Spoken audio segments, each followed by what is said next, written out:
It happens in less than 3 seconds. Not minutes, not moments. Just seconds.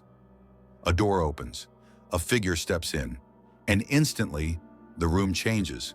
Conversations fade, heads turn. The air itself feels different, charged, as if every pair of eyes has been pulled toward them by some invisible current. You've seen it before. A political leader walking into tense negotiations. A CEO entering a boardroom where billions are at stake. A cultural icon stepping onto a stage without saying a single word. They don't just walk in, they own the space.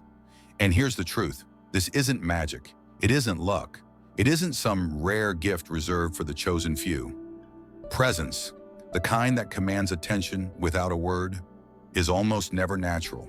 It's built, layer by layer, refined until it feels inevitable. Every step, every pause, every glance, calculated. The timing of the entrance, the way they hold the silence, the weight of their gaze, it's all part of a design. A system so precise it disappears into the illusion of natural charisma. So here's the question. No one can't unhear. If presence can be created, if it can be reverse engineered and deployed at will, how many of the people you admire are showing you their real selves? And how many are showing you exactly what they want you to see? Before we dive in, here's why you'll want to stay with me until the very last second. By the end of this video, you'll understand exactly how the most powerful people in history and today engineer their presence, so it feels magnetic, inevitable, and impossible to ignore. We'll break down the psychology that makes it work, the history that shaped it, and the step-by-step tactics you can start using immediately. If you've ever walked into a room and felt invisible, or wondered why some people dominate without trying, you're about to see the hidden framework they never admit to using. So watch closely, because the difference between being noticed and being remembered starts right here. From Machiavelli's princes to today's political strategists, from emperors to modern CEOs, presence has always been a weapon, a tool to win loyalty, silence opposition, and bend perception into reality.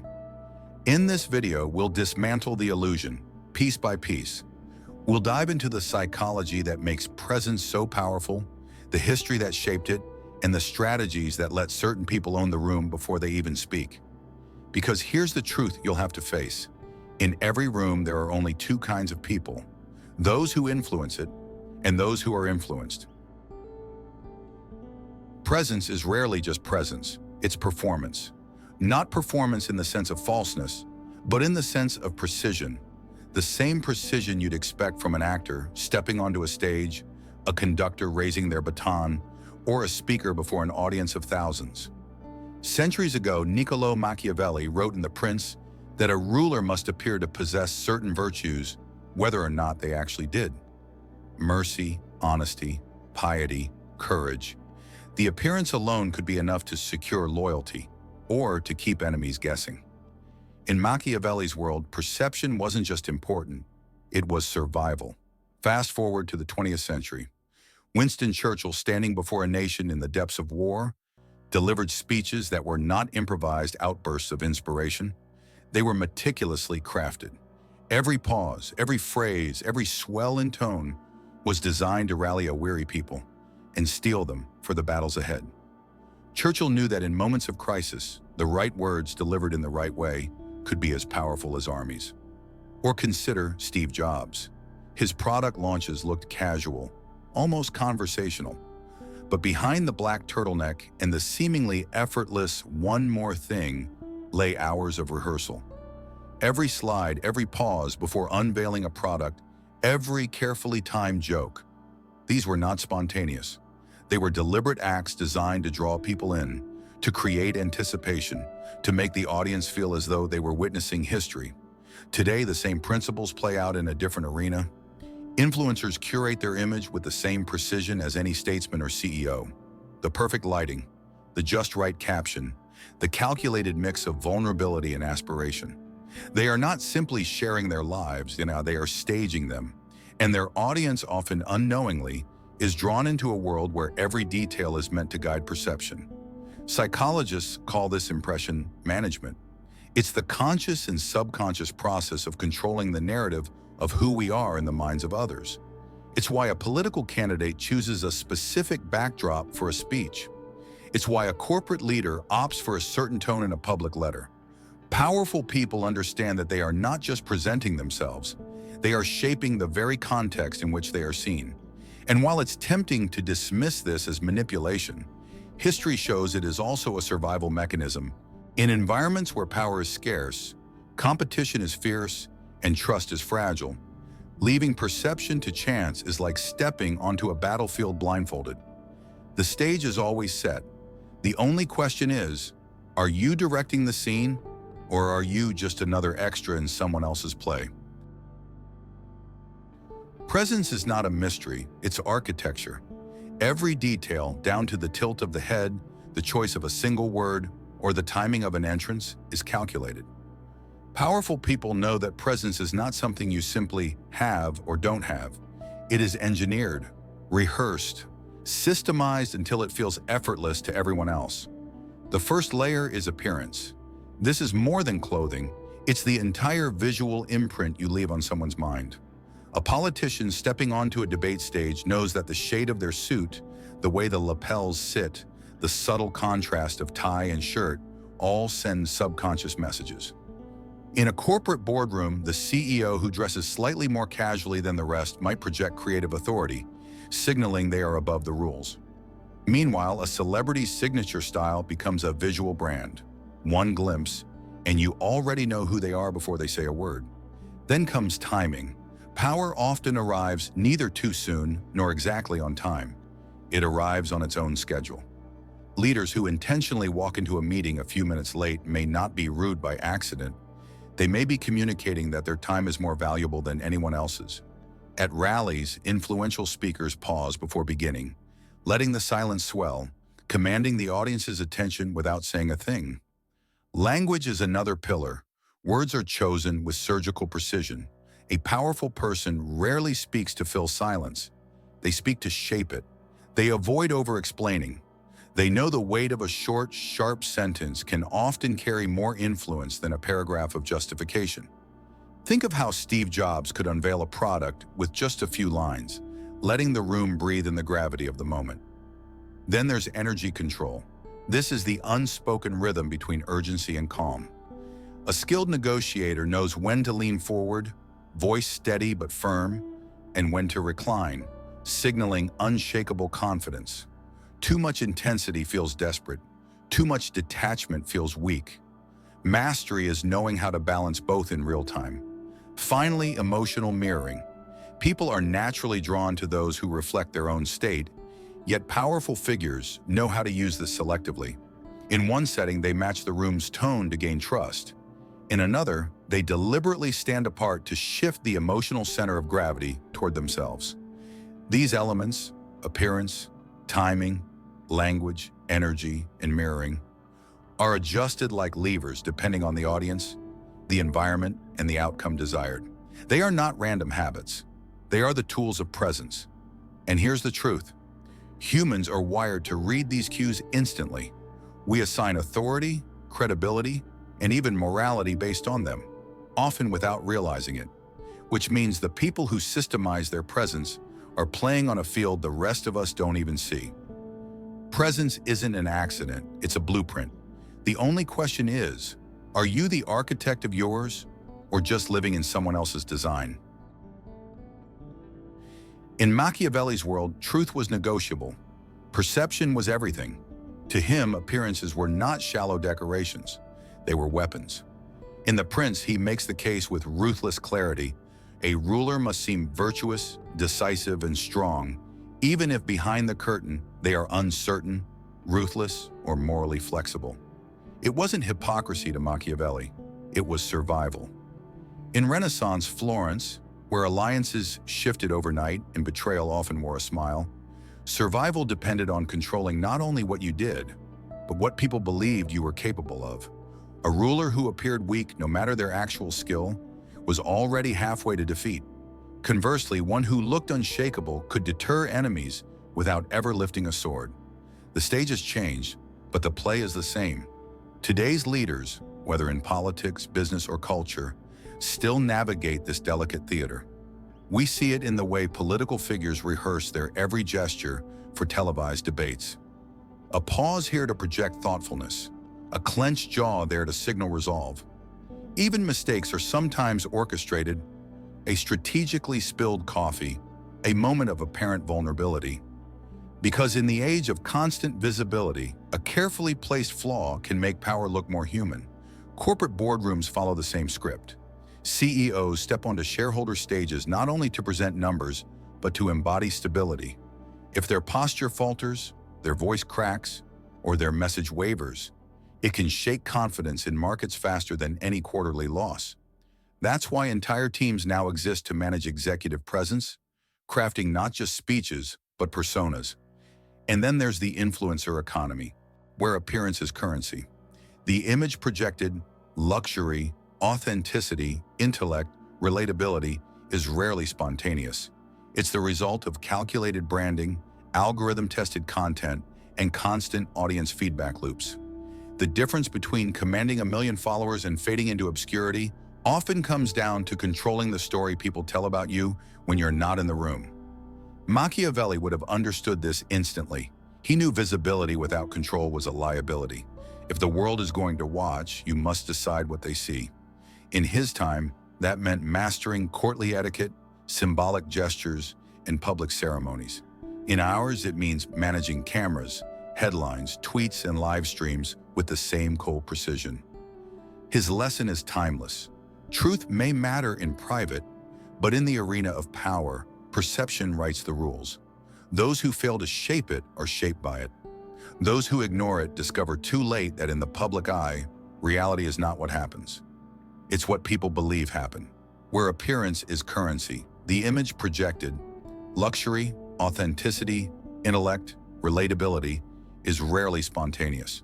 It's the result of calculated branding, algorithm-tested content, and constant audience feedback loops. The difference between commanding 1 million followers and fading into obscurity often comes down to controlling the story people tell about you when you're not in the room. Machiavelli would have understood this instantly. He knew visibility without control was a liability. If the world is going to watch, you must decide what they see. In his time, that meant mastering courtly etiquette, symbolic gestures, and public ceremonies. In ours, it means managing cameras, headlines, tweets, and live streams with the same cold precision. His lesson is timeless. Truth may matter in private, but in the arena of power, perception writes the rules. Those who fail to shape it are shaped by it. Those who ignore it discover too late that in the public eye, reality is not what happens. It's what people believe happened. When someone enters a room slowly, meeting your gaze without hurry, something happens before a single word is spoken. You feel them. It's not just charisma or confidence, it's something deeper. Something wired into the oldest parts of your brain. Social dominance theory calls it status signaling, the set of subtle, often unconscious cues that communicate where a person stands in the hierarchy. In every human group, tribe, company, government, these signals determine who is heard, who is followed, and who is quietly ignored. Your mind interprets poise as competence, not because it's always true, but because for most of human history, it was a safe bet. A calm, structured presence usually belonged to someone who had survived challenges before, someone capable of protecting, providing, or leading. The anxious, frantic, or erratic, they were more likely to be a threat or a burden. Evolution trained us to seek out the composed and to anchor ourselves to their certainty. This is why scarcity of access amplifies value. When someone isn't always available, when their time, attention, or approval is rationed, it triggers the same instinct that once told our ancestors. This person is important to the tribe's survival. Their energy is not scattered. Their movements are measured. They are someone to notice and perhaps someone to follow. In modern life, these cues haven't disappeared. They've simply migrated from campfires to conference rooms, from tribal councils to political stages, from hunting grounds to social media feeds. That slow entrance, it's the same as a leader taking the highest seat in the ancient circle. That steady gaze, it's the same unspoken message. I am in control here. The bias is powerful because it bypasses logic. Even if you tell yourself you're judging people fairly, your instincts still assign authority to those who appear composed under pressure. It's why confident incompetence can outperform quiet mastery in public arenas. And it's why powerful people don't leave these moments to chance. They structure them down to the rhythm of their breathing and the pauses between their words. You've felt this before. The way a teacher's silence could hush a noisy classroom. The way a CEO's calm tone in a crisis could steady an entire company. The way a political figure could make you lean in without you quite knowing why. This is not magic, it's design, a pattern as old as humanity itself, where presence is not merely a trait but a signal. And those who master it don't just command attention, they command the story of who they are before they've spoken a single line. Powerful presence is not a gift you're born with. It's a skill you build, deliberately, layer by layer, until it becomes second nature. If everything we've discussed so far has revealed the psychology behind presence, now it's time to talk about how you can systemize it for yourself.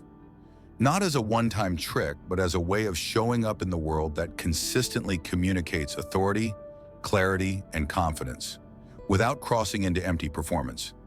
Here's a framework, 5 steps, each one drawn from centuries-old Machiavellian strategy and sharpened by modern psychology. Step 1. Define your core narrative. Before you control how others see you, you must decide who you want them to see. Ask yourself, what is the story I want people to tell about me when I leave the room? It can be as simple as calm under pressure, or as precise as innovative problem solver who doesn't waste words. Without a core narrative, your presence is scattered. People pick up fragments instead of a clear image. Leaders, celebrities, even athletes guard their narrative with obsessive discipline. If you don't define yours, someone else will. Step 2. Control first impressions. Machiavelli knew that once an impression is formed, it's nearly impossible to erase. Your posture, your attire, even the timing of your arrival, all of it sends signals before you speak. Standing straight with relaxed shoulders communicates ease and control. Wearing clothing that aligns with your narrative reinforces your identity without a word. Arriving 2 minutes late can subtly assert dominance in some settings, though in others it signals disrespect. The key is knowing the context and using timing as a tool, not a habit. Step 3. Command the space. Presence is not just about you, it's about how you interact with your environment.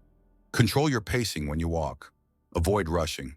Let your gaze move deliberately, making short connections with people in the room. When you speak, lower your tone slightly and slow your rhythm. Silence, when used intentionally, is as powerful as speech. A pause forces others to lean in. It's how leaders create the feeling that they own the air between sentences. Step 4. Regulate energy output. Energy is a resource. Too much, and you seem scattered or desperate. Too little, and you disappear into the background. The most influential people know when to be intense, closing a deal, delivering a key point, and when to pull back into calm stillness, making others come to them. Think of it as tension and release, a rhythm that keeps people engaged without overwhelming them. Step 5. Consistency in public and private. This is where authenticity becomes essential.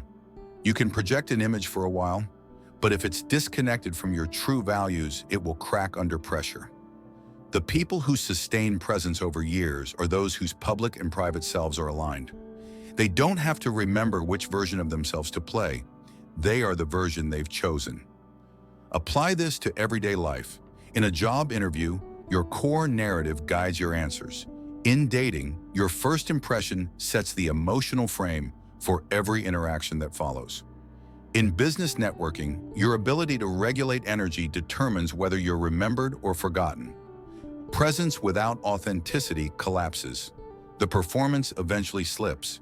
And when it does, the fall is harder than if you had been forgettable from the start. But when your presence is built on a clear narrative, supported by deliberate actions, and reinforced by who you truly are, you don't just walk into rooms, you change them. There's a shadow side to mastering presence. one that's far less glamorous than the polished exterior it produces.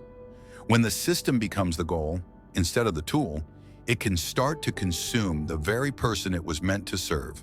This is the persona trap.